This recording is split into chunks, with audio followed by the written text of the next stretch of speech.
Hi everyone, and welcome to a new episode of the Knitting Hobbit Podcast. My name is Rut. I'm a knitter based in the Netherlands, and I have a finished Stephen West MKAL and some more exciting things to share with you. So, I thought let's just dive right into it. Today I am wearing. Oh, I didn't even look up the name of this. I didn't knit this myself, which is rare for something hand knit. But this was a jumper swap with Kat from Heather and Hops. She had knit this jumper and she just never wore it. And I also had a jumper that I just never wore. And Kat and I are very similar in size because, as you can see, it fits really nicely. It has some positive ease, but not too much, and the sleeves are perfect. So yeah, she knit this a while back and gave it to me. I think I will look up what the pattern name is. It's I do know it's from Jennifer Steingauss.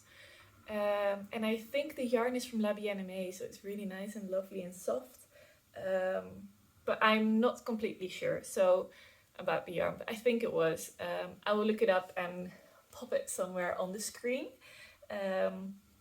I properly edited my video last week and I was really proud of it, so I hope you enjoyed that. I was able to put in some pictures and extra bits and bobs of information on the screen. So I'll do that here today. MKAL, twists and turns. It is finished. And oh my freaking goodness, the reception that it got from everybody over on Instagram, I've just been so overwhelmed by it. It's been incredible. So if you don't follow me on Instagram, I've been knitting the Twists and Turns MKAL, and the last clue, I was loving it. I really do love this shawl, but the last clue, I didn't really enjoy how the last bit of the chevrons were sticking out.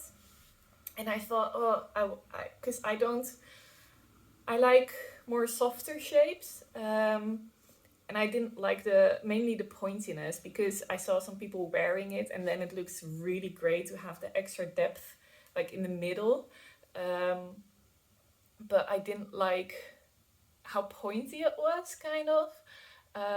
And I really wanted to make something that was a bit more softer. And and while I was knitting on the stripes of clue 4, I was like constantly busy in my brain because the stripes weren't that like interesting. I could just knit it with my brain being somewhere else.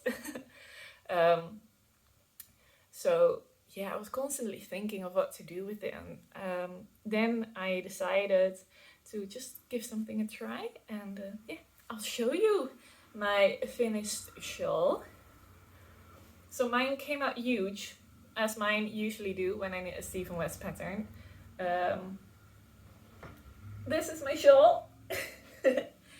And here are my modifications. As you can see, it's not pointy, and it's nice and soft, but I'll do a little bit from one wing to the other.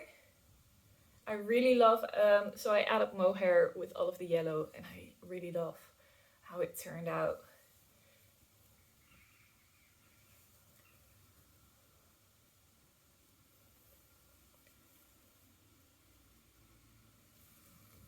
So that is my whole shawl. Do not count the stripes on this clue, by the way, because it's not going to be right. I'll wear it. So I'll talk about it. So the modification I did is I wanted, basically, I just wanted to fill up the gap in between the two braids of the chevrons, and I didn't really know what to do, but I just thought if I pick up 3 stitches in the middle and then add a stitch every time, then that will kind of like fill in that gap without making it more chevrony. And then at the end I decided to, instead of picking up 1 stitch, I would pick up 2 stitches. All of this, like what I did, is on the Ravelry projects page, by the way. So it will be linked down below if you want to do this as well. A couple people have done already, which is insane.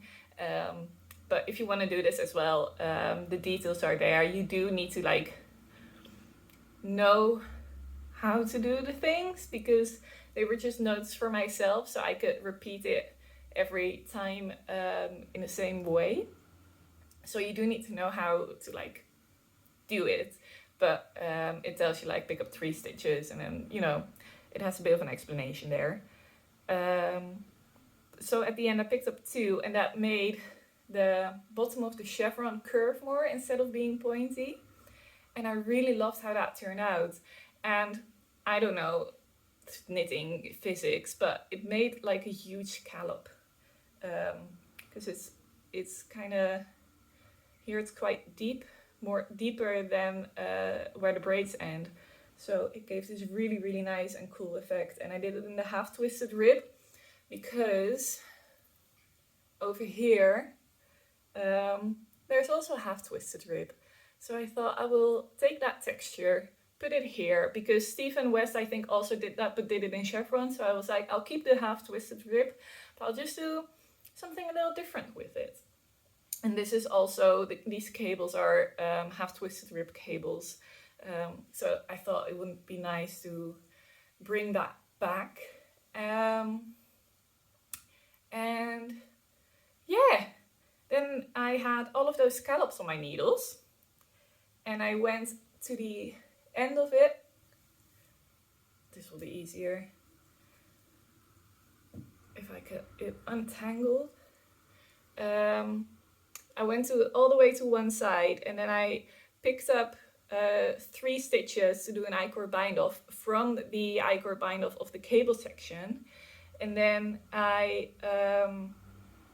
ran that through. No, wait, first I did a row of knitting. I'm sorry.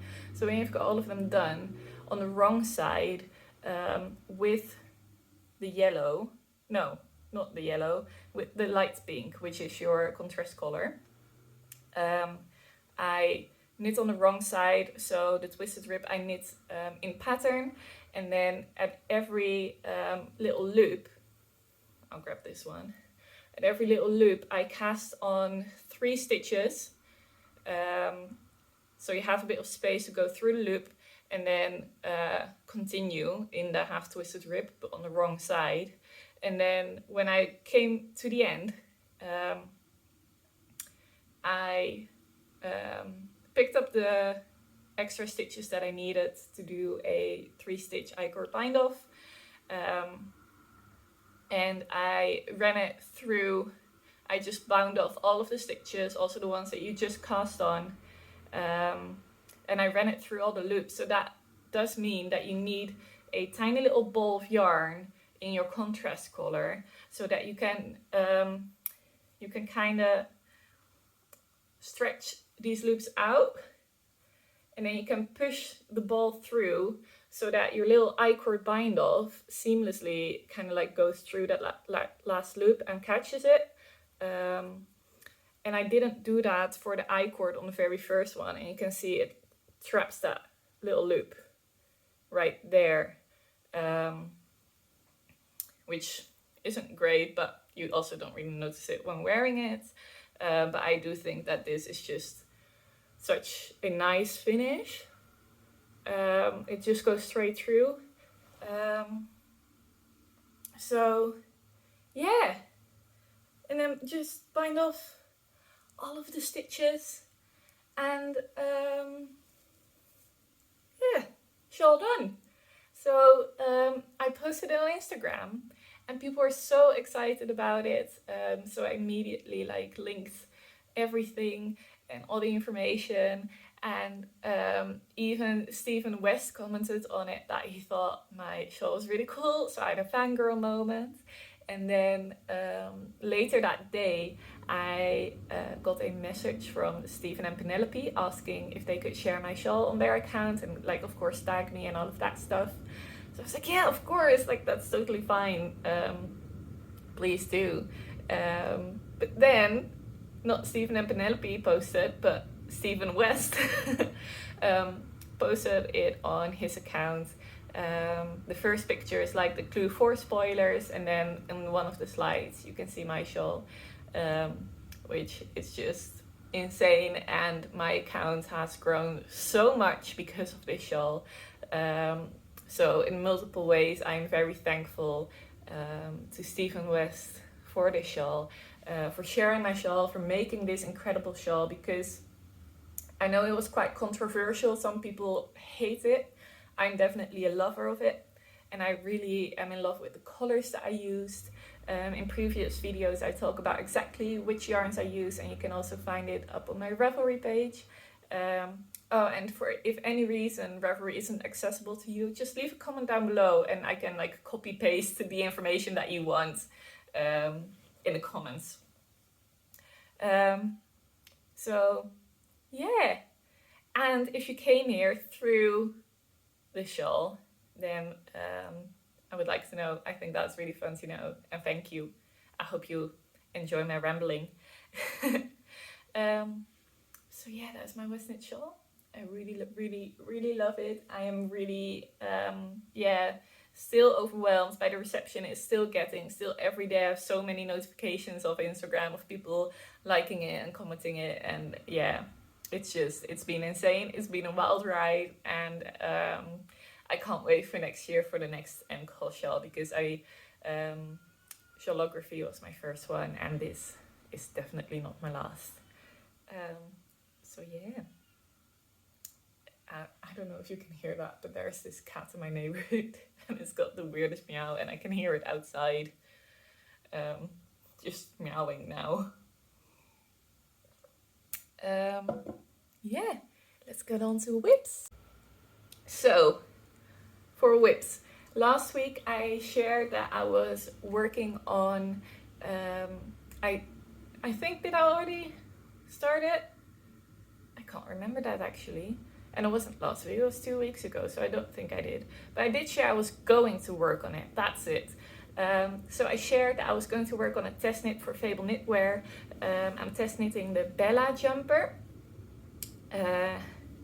which is a fitted negative ease cabled jumper, which is none of my like usual things. I do this year I've really been learning to love cables, and I really do love them, but I've never knitted something fitted. I do positive ease all the way. So yeah, I have already 2 sleeves finished. So it's a bottom up jumper, so I just like to knit the sleeves first then, because then when you have the body going, you can just you don't have to put the body away and then knit the sleeves and then pick the body back up again and then add the sleeves.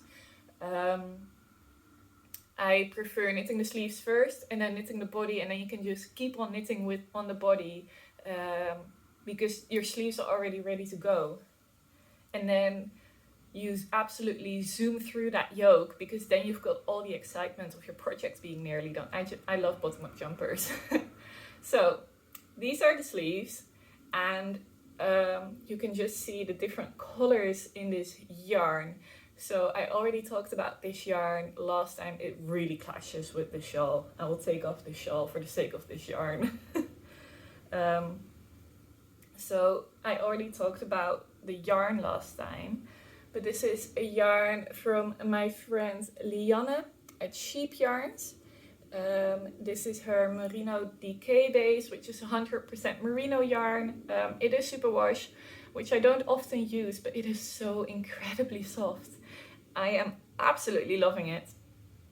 I think this will be the coziest, like, I don't feel like a fit jumper would be cozy, but in this yarn, with it being so soft and it feels like it will be really nice and warm, I think it would be a bit cozy. This is her colorway called Last Sunray, and it was part of her autumn collection, but she's keeping it because it's so beautiful. So if you're interested in this yarn, do head over to Lianne's shop. I'll also link it down below, and of course the Ravelry page and everything is linked where the yarn is linked as well. Lianne is really kind, so yeah, I like to support friends that have their own little businesses. Talking about friends that have their own little businesses, these absolutely adorable needle stoppers are from Kylie from the Happy Kiwi shop. If you've been here for long, you know I love Kylie stuff, and you're all tired of me talking about it. But for the new people here, these little Highland Coos, and there's so many more, are from her shop. So that is called the Happy Kiwi shop. She has a shop on Etsy, which I will also link down below. So, and actually, I think this goes up on time. If you're on time, tomorrow on Sunday, what day is it tomorrow? The 6th of November, she has her Christmas update in her shop. So, exciting. Sleeves. And I finished the second one this morning, and then I got really excited to cast on the body, because the body, it has cables. So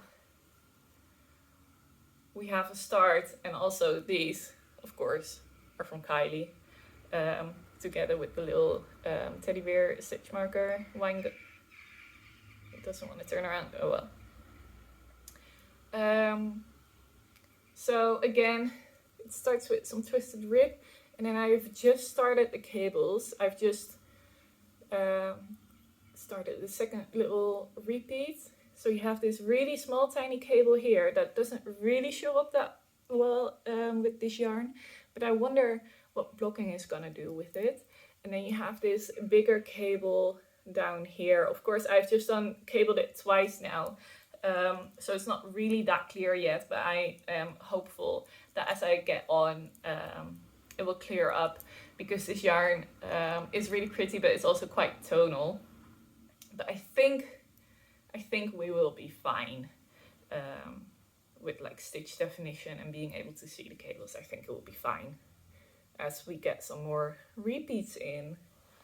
I've just done the first increases because I think her FabelKnitwear's Eowyn blouse has the same thing, where there's quite a bit of waist shaping. So it's fitted, it's cropped and fitted around the waist. And then as you go up alongside like your rib cage on your underarm, there will be increases to give you like space for your ribs and your boobs that I don't have much of, but you know, it has some increases on the side. And then you add the sleeves and you do a raglan. A raglan, I think. Yeah, I just had to think about what the sample looked like, because I didn't look that far into the pattern yet, but it's a raglan. So yeah, don't have much else to say about it. I find I really like patterns that aren't explained too much. So I love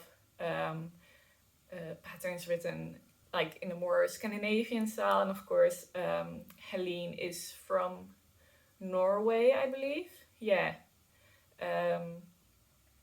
So her patterns are written like that as well, which just means that they're written in a very like simple way. There's not much explanation at all. But I prefer that. Like, just tell me what to do and I'll be happy. Because you also have people like Jessie Mead that have a lot of explanation in their pattern, which is also great for some people, but for me it just makes me confused. So just tell me what to do, simple, straightforward, and I'll be happy with that.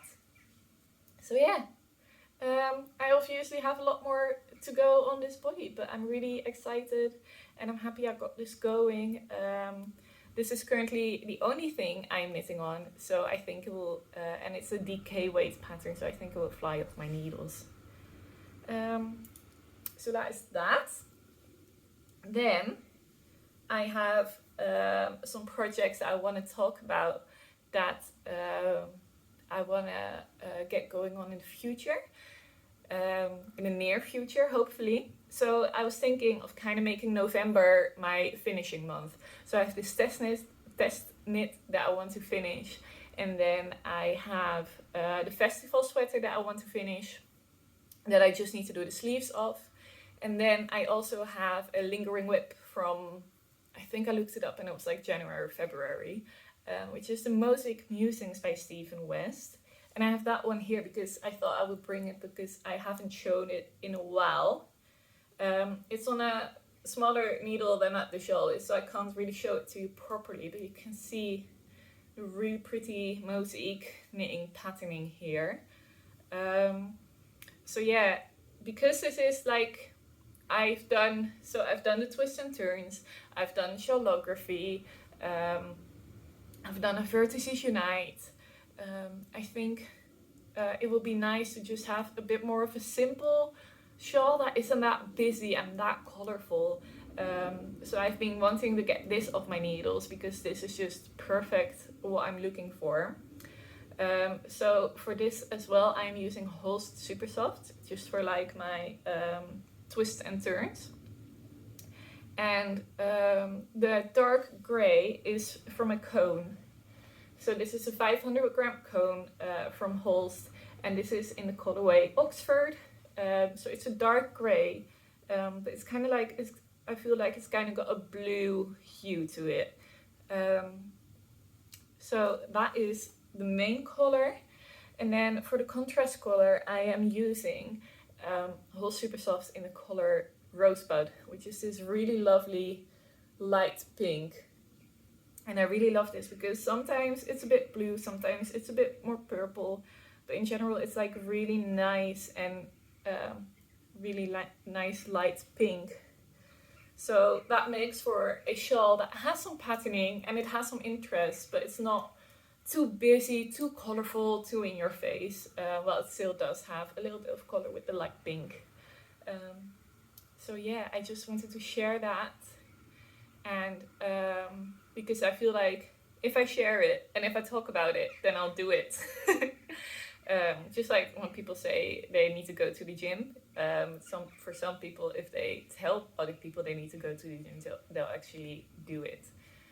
So yeah, I am on the second garter panel. I think I'm over halfway. I haven't looked at the pattern yet recently, but I'm pretty sure I am over halfway on the garter panel. And then there's one more big mosaic panel, and then there's the border. But the thing about the border is that I don't like it. I feel like it doesn't really fit in with the shawl. It is kind of like a different style. It has some lacy bits in there, like there's some yarn overs and stuff. And I just don't feel like that fits in with the mosaic knitting and all the garter stitch. So what I was thinking of doing is over here I have my Fantastitch, and I'll just grab a corner of it. It has this border, which is some nice garter mosaic chevrons.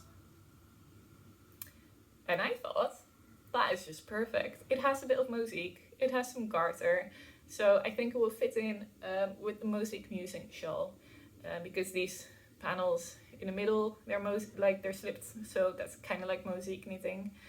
And it's just garter, stripy, and I think it would look quite nice. So that is the plan. If you have any other ideas, by the way, they're also very much welcome.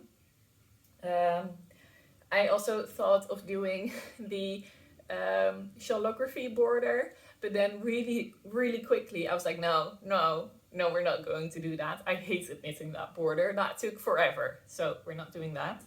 But I'm thinking either the chevrons, because I don't remember hating knitting this, so it must have been fine. The I-cord cast off, of course, took forever, but that's okay. That's just one row and then it's over. But yeah, so that is one plan. Then I had another plan. have another plan, not had. I will pause for a sec, take a sip of my water, and then talk about that. So then, I do also kind of want to cast some things on. So one of those things is I got a advent calendar from Sheep Yarns as well. So Liana from Sheep Yarns, same person as this yarn. I got an advent calendar from her, and I want to do I believe it's called the Brioche Adventure. I will pop a picture and a name over here. It is a brioche shawl that is perfect for advent calendars, because what you do is you knit a stripe with like a main color and a contrast color, and then in the next stripe the main color from the first stripe becomes the contrast color on the second stripe, and then you have a new main color, and then that one becomes a contrast color, and you have a new main color. You know, it kind of keeps going like that, if you understand me at all.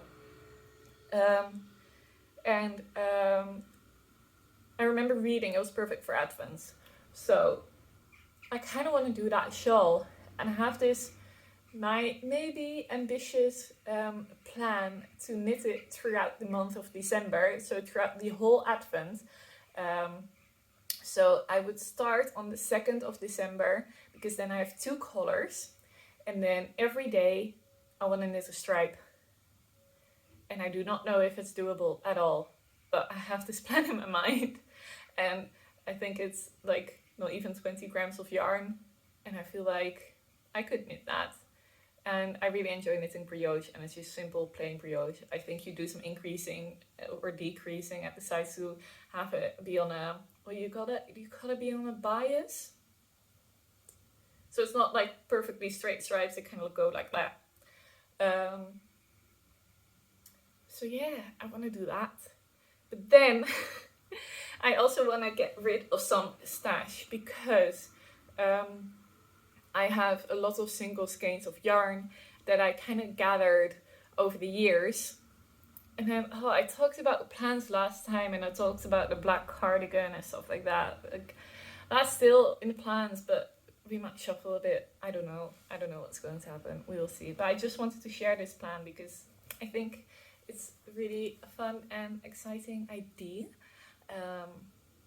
So I have a lot of single skeins of hand-dyed yarn, and I have a lot of them. They have like pinks and purples in them, because those are my favorite colors. And then I was thinking, what is a good way to get kind of like not getting rid, that doesn't sound nice, to use a lot of these yarns in one project without it being a shawl. Because I have plenty of shawl, and I don't need another shawl that is really bright and really colorful, because like I just said, I kind of have been wanting more muted shawls lately, and especially after the twists and turns, I don't need another bright pink shawl. So I headed to Instagram, and in my stories I put up a post with one of those question boxes, saying like, I've got a lot of single skeins of yarns. Do you guys have any good options of what to do with them? So you can use quite a bunch of them of completely different colors in a single project, and it being a garment, so not a shawl or like a hat, because that doesn't, a hat and mittens, and of course I can think of those for single skein projects, but I wanted something that has a bunch of them in one, and they're all going to be pretty much used up.